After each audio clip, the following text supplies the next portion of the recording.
You're just a freeloader pretending this house is yours. Vanessa's shrill voice carried from the foyer as she dragged her designer suitcase toward the front door. Maybe when we get back, you'll have finally found your own place. My father nodded in agreement, not bothering to look me in the eye. We've been more than generous letting you stay here rent-free. Most parents would have kicked their adult children out by now. I stood frozen in the kitchen doorway, my morning coffee cooling in my trembling hands. This is my house, I said quietly. Mom left it to me. You know that. Vanessa rolled her eyes dramatically. Here we go again with that fantasy. Tell her, Frank. My father's jaw tightened. Your mother wanted us all to live here as a family, not for you to lord it over us like some princess. Legally, I'm still... Legally what, Dad? I challenged, my voice stronger than I felt. He grabbed the handle of his suitcase. We're going to miss our flight. Cassie's already waiting in the car. The door slammed behind them, leaving me alone in the echoing silence of the Victorian home my mother had lovingly restored before cancer took her 5 years ago. My name is Samara Wells, I'm 24 years old, and despite what my father and stepmother believe, I am the legal owner of this house in suburban Philadelphia. My mother made sure of that, placing the property in a trust with me as the beneficiary following her death. What I want is simple: respect for my mother's wishes and acknowledgement of my rightful ownership. Standing in my way are my father, who has conveniently forgotten the trust's terms, and Vanessa, my stepmother of 3 years, who treats me like an unwanted houseguest. I took a deep breath and walked to the large bay window, watching their car back down the driveway. My stepsister Cassie, 16, sat in the back seat, her face illuminated by her phone screen. They were headed to the Bahamas for 10 days, a family vacation from which I had been deliberately excluded. As their car disappeared around the corner, I felt a familiar mixture of hurt and anger rising in my chest. I had tolerated their dismissive behavior for years, telling myself it was what Mom would have wanted, for us to remain a family despite her absence. A notification pinged on my phone, an email from Vanessa to my father, accidentally copied to my address.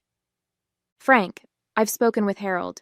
He says once we're back from vacation, we can move forward with having Samara legally removed from the house.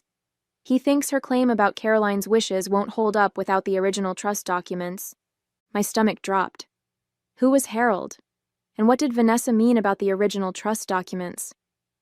With growing unease, I realized the situation was far worse than I had imagined. My mother, Caroline Wells, was a brilliant architectural historian who spent her career restoring historic homes in Philadelphia. This house, a Queen Anne Victorian built in 1887, had been her crowning achievement and greatest love. She purchased it as a crumbling foreclosure when I was just 7 years old, pouring her heart and savings into its restoration. My childhood memories are filled with the sounds of sanders and hammers, the smell of varnish and paint, and my mother's infectious excitement about uncovering original fixtures and woodwork. Dad never shared her passion. An accountant by trade, he tolerated what he called Caroline's expensive hobby, but complained constantly about the costs and disruption. Their marriage had been strained for years before Mom's diagnosis, but they stayed together, largely for my sake. When Mom learned her cancer was terminal, she made careful arrangements for the future. I was 19 then, a sophomore in college studying architectural preservation, following in her footsteps. Between chemotherapy sessions, she consulted with attorneys, set up the trust, and had long conversations with me about her wishes for the house.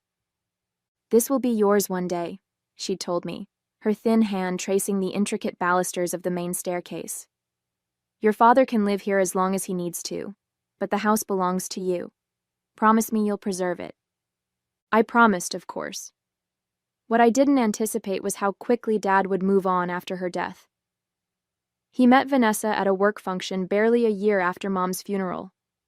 6 months later, she and Cassie had moved into our home, bringing with them modern furniture that clashed with the Victorian aesthetic and an attitude that suggested they were doing me a favor by occupying my father's house. Initially, I tried to accommodate them. I was still finishing college, Still grieving and grateful for any semblance of family, Vanessa made occasional efforts at friendliness, though these moments always felt performative rather than genuine.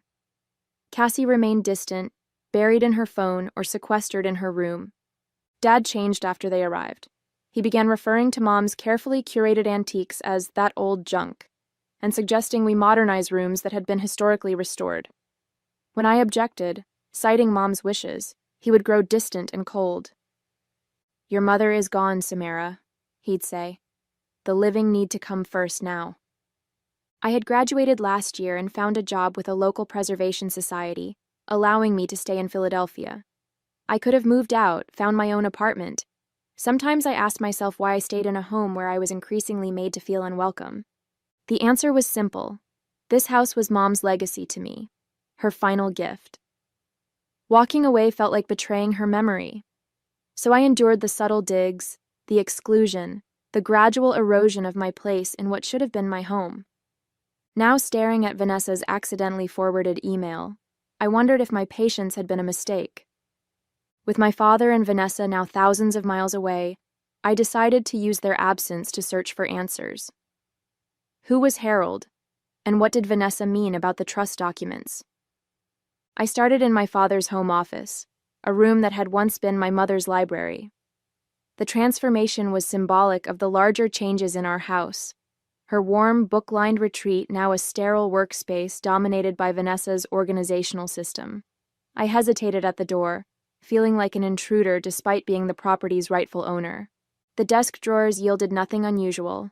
Office supplies, bills, a few family photos with me conspicuously absent. I turned my attention to the filing cabinet, methodically working through folders labeled with Vanessa's precise handwriting. In the back of the bottom drawer, I found a thick manila envelope labeled Wells House, Legal. My hands trembled slightly as I opened it, spreading the contents across the desk.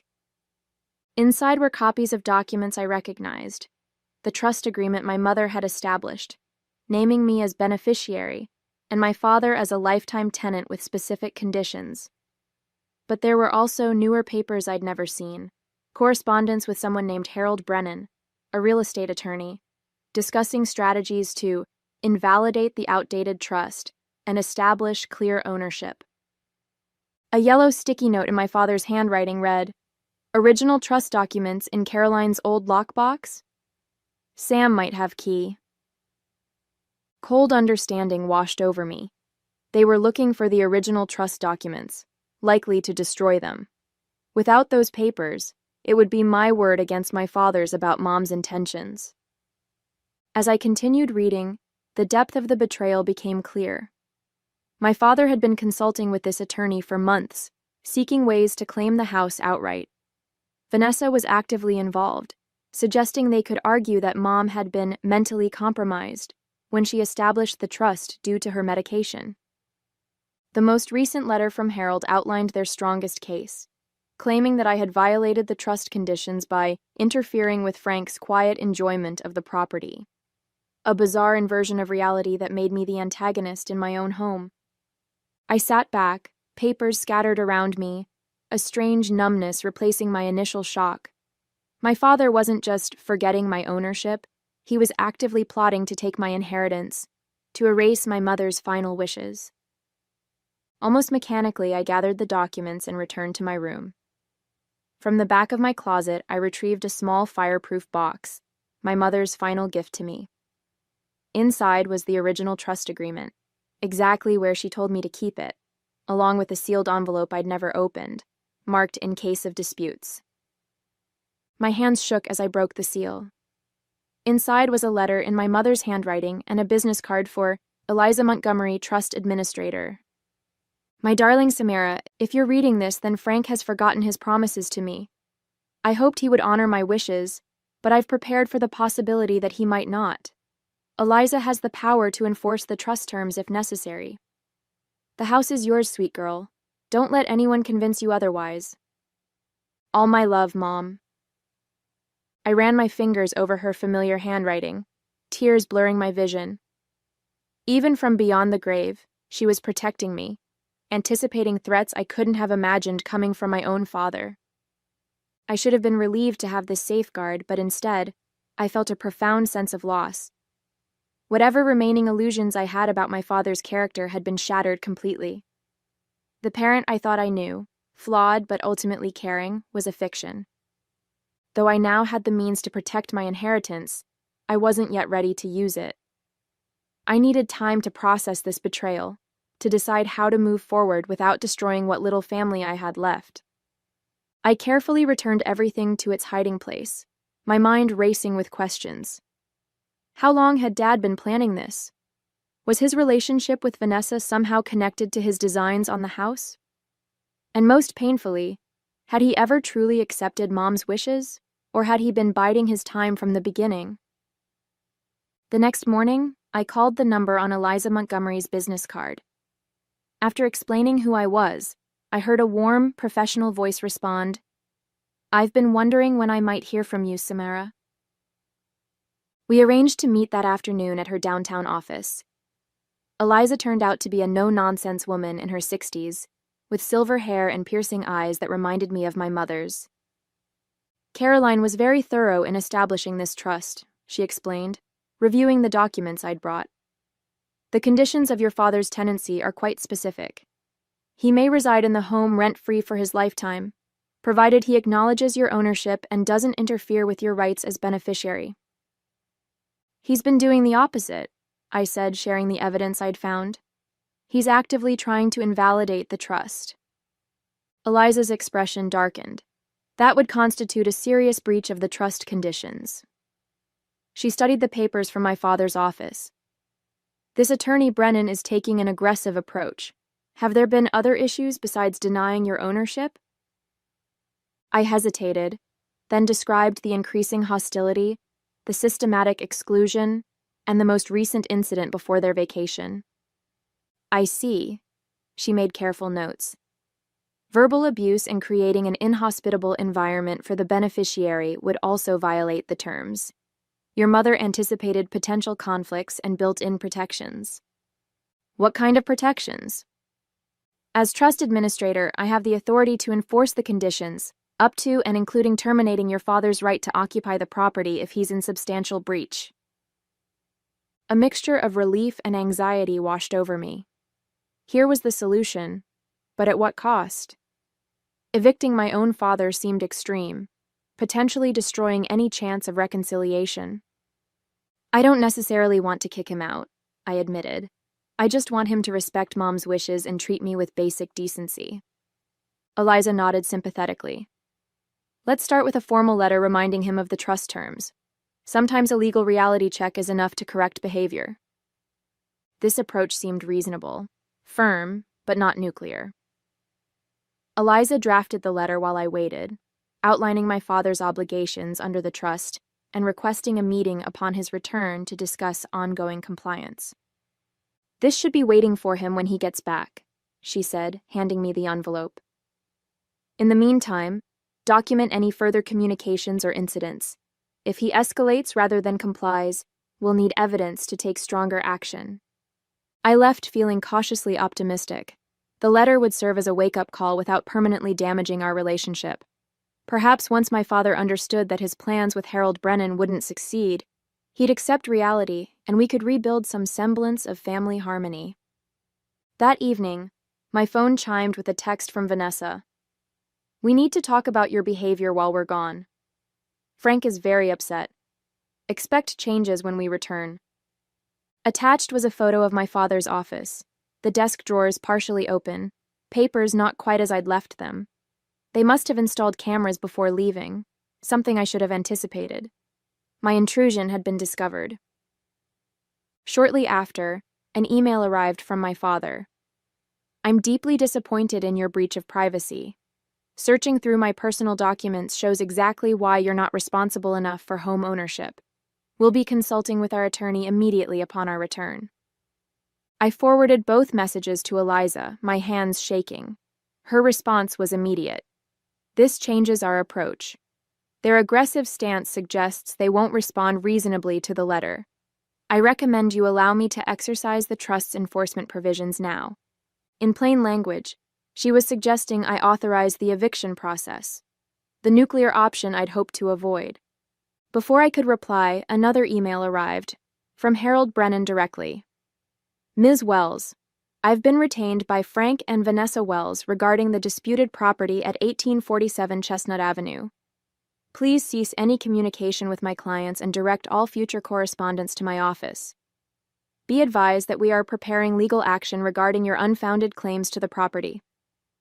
My heart sank as I realized my cautious, measured approach had backfired. By giving them warning, I'd only accelerated their plans.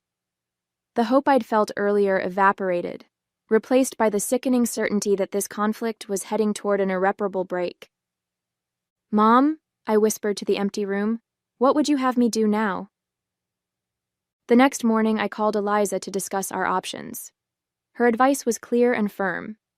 "Samara, your father has engaged legal counsel who's already taking an aggressive stance. This suggests they intend to move quickly once they return. We need to respond with equal decisiveness." "What exactly are you proposing?" I asked, a knot forming in my stomach. "I recommend we petition the court for an emergency enforcement of the trust provisions, including a restraining order preventing your father and his wife from re-entering the property pending a full hearing." "A restraining order? Isn't that extreme?" "Not in this context. Their communications show clear intent to violate the trust and potentially remove you from your rightful home. The restraining order would simply maintain the status quo until a judge can review the full facts." I paced my bedroom, weighing her words. "They're on vacation for 8 more days. Do we really need to act so quickly?" "The timing works to our advantage," Eliza explained. "Filing now gives us time to secure the order before they return, preventing a potentially volatile confrontation. Remember, they don't know you've contacted me or that you have the original trust documents." Her logic was sound, but the emotional weight of the decision felt crushing. This wasn't just about property rights. It was about severing what remained of my family. "Let me think about it," I said finally. After hanging up, I wandered through the silent house, running my fingers along the walnut banister my mother had lovingly restored, examining the stained glass window she'd commissioned to replace a broken original. Every corner held her memory, her vision of what this home should be. My contemplation was interrupted by another notification, a banking alert I'd set up after discovering their plans. To my shock, my father had remotely initiated a wire transfer from our shared household account, the account I primarily funded for utilities and upkeep, to Harold Brennan's law firm. He was using my own money to finance his legal attack against me. This final betrayal crystallized my decision. I called Eliza back immediately. "I'm ready to proceed," I said, my voice steadier than I expected. "What do you need from me?" The next few days passed in a blur of legal activity. Eliza filed the emergency petition, gathered affidavits, and compiled evidence of my father's actions. My role was to document the home's condition, catalog my mother's restorations, and prepare a statement about the trust's creation. 3 days before my father and Vanessa were due to return, Eliza called with unexpected news. "The judge has granted our petition," she said, "but there's a complication. In reviewing your mother's original will and trust documents, we discovered something significant." "What kind of something?" "Your mother added a provision we weren't aware of. If your father remarried, the trust required him to either purchase your half of the property at market value or relocate within 1 year." I sat down, stunned. "He was supposed to buy me out after marrying Vanessa?" "Yes. The provision was triggered 3 years ago when he married Vanessa, but it appears he never disclosed this to the trust. Caroline wanted to ensure you wouldn't be forced to live with a stepmother who might not respect your position." The implications hit me all at once. So not only was he violating the terms by denying my ownership, but he's been in breach of the trust for 2 years by not buying me out or moving? Exactly. And there's more. Caroline left a sealed letter with my office to be opened if this specific provision was violated. My heart raced. "What does it say?" "I think you should read it yourself," Eliza said. "Can you come to my office this afternoon?" Hours later, I sat in Eliza's office, my mother's letter trembling in my hands. The familiar handwriting blurred through my tears as I read her final message to me. My dearest Samara, if you're reading this, Frank has remarried and chosen to remain in our home without honoring the trust's terms. I wish I could say I'm surprised, but I've always known his attachment to the house was more about possession than appreciation. What Frank doesn't know, what I never told anyone, is that the funds for purchasing and restoring our home didn't come from my salary alone. They came primarily from my inheritance from my grandmother, with the specific condition that the property remain with blood descendants. Frank has no legal claim to the house beyond what I granted him in the trust, which he has now violated. I've instructed Eliza to help you claim what is fully and rightfully yours. The house is your legacy, your heritage, not just from me, but from generations of women in our family. Stand firm, my brave girl. You are stronger than you know. All my love, Mom. I looked up at Eliza, who had been quietly waiting while I absorbed this revelation. This changes everything, doesn't it? She nodded. Your father has no claim whatsoever on the property. None. Armed with this new information, Eliza and I revised our legal strategy.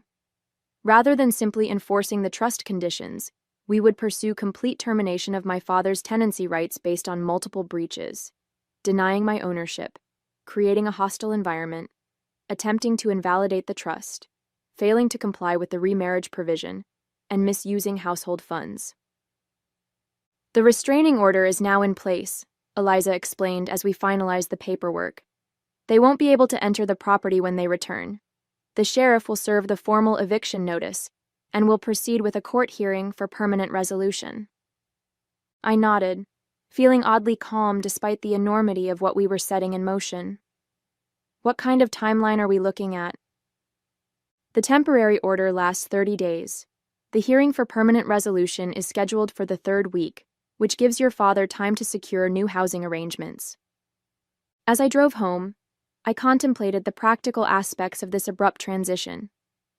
Most of the furniture was my mother's, documented in the trust inventory, but my father and Vanessa had added their own pieces. Cassie had her own bedroom filled with personal belongings. I would need to make arrangements for them to collect their possessions under supervision. The unfairness of disrupting Cassie's life weighed on me. Despite our distant relationship, she was an innocent bystander in the adults' conflict. I decided to pack her things myself, carefully and respectfully, to minimize her distress. 2 days before their scheduled return, I received an unexpected call from a Philadelphia number I didn't recognize. Is this Samara Wells? A young female voice asked. Yes, who's calling? It's Cassie. Her voice sounded strained. I need to talk to you about something important.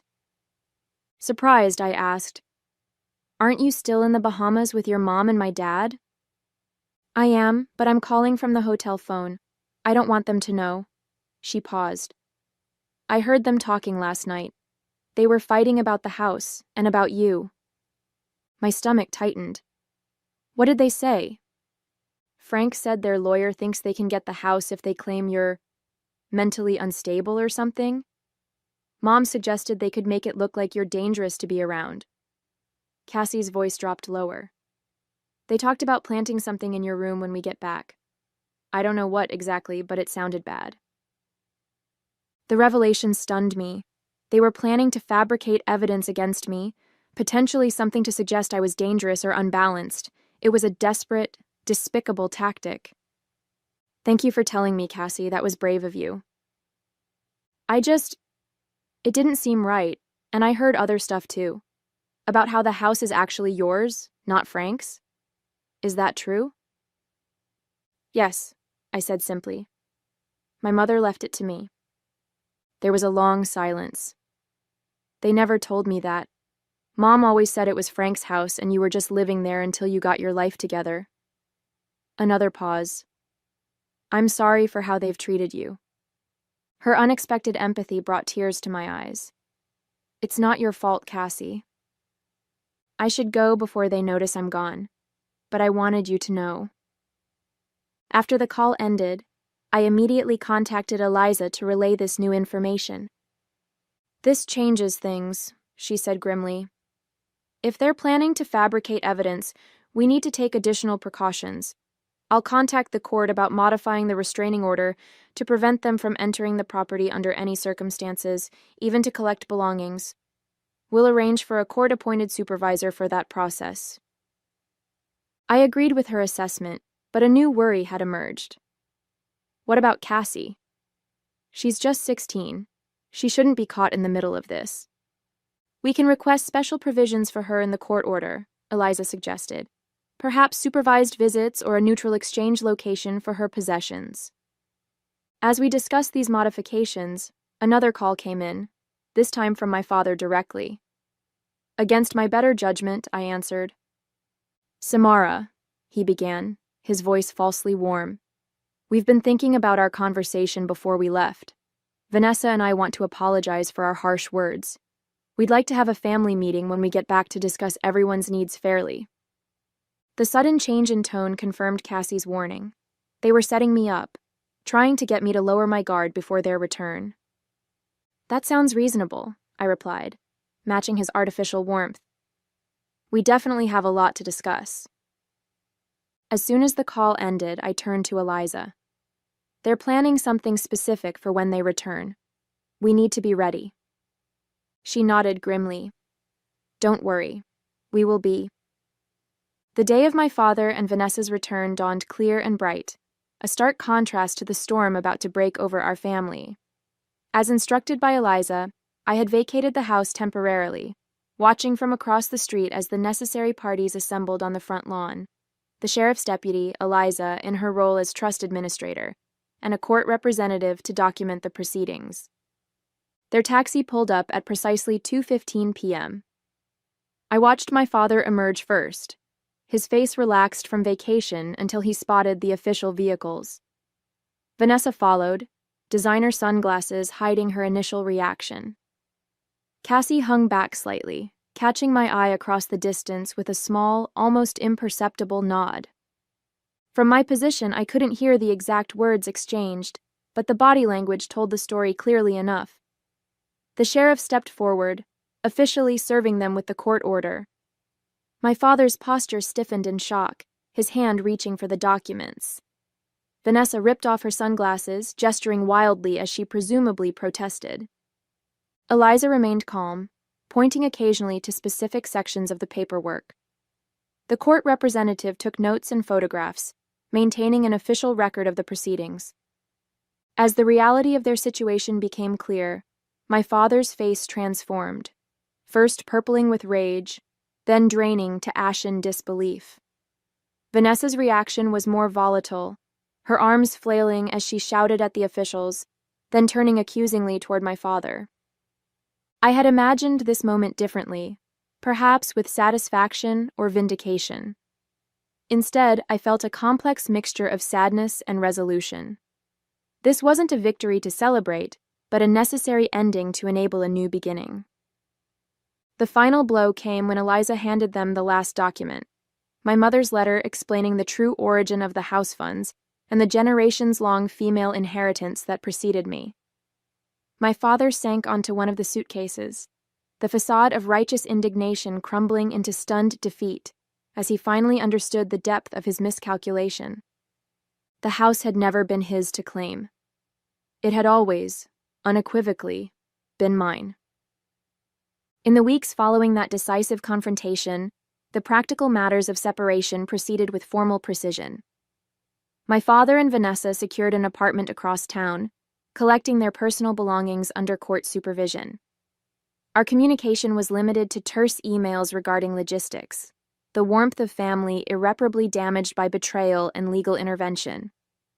The most surprising development came from Cassie. 2 days after the eviction, she contacted me requesting to meet at a local cafe.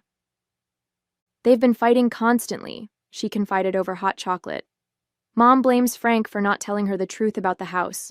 Frank blames her for pushing him to take legal action. She hesitated. I was wondering if I could visit sometimes. The house, it feels more like home than anywhere we've lived. Her request touched me unexpectedly. Of course you can, Cassie. Anytime. She became a regular visitor, initially for weekend afternoons, eventually staying overnight in her old room when tensions at the apartment became unbearable. Despite our differences, we formed a tentative bond. Two people collateral damage in the chaos of our parents' choices. My father attempted reconciliation once, arriving unannounced on a Sunday morning. "I never meant for things to go this far," he offered awkwardly. "After your mother died, I just couldn't accept that she hadn't trusted me with the house." "It wasn't about trust, Dad," I replied. "It was about legacy. Mom wanted to ensure the house remained in the family for generations." He nodded slowly.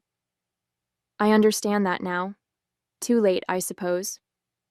Perhaps someday we would rebuild some version of relationship, but for now, the wounds were too fresh, the betrayal too profound." As for the house, I threw myself into continuing my mother's preservation work, focusing on the third-floor renovation she had planned but never completed. Each restored molding and carefully chosen fixture honored her vision and strengthened my connection to the women who came before me. "The house has always known who it belonged to," Eliza remarked during a visit. "Your mother would be proud of how you've protected her legacy." She was right. This wasn't just about ownership. It was about honoring the past while building my future, exactly as my mother had intended.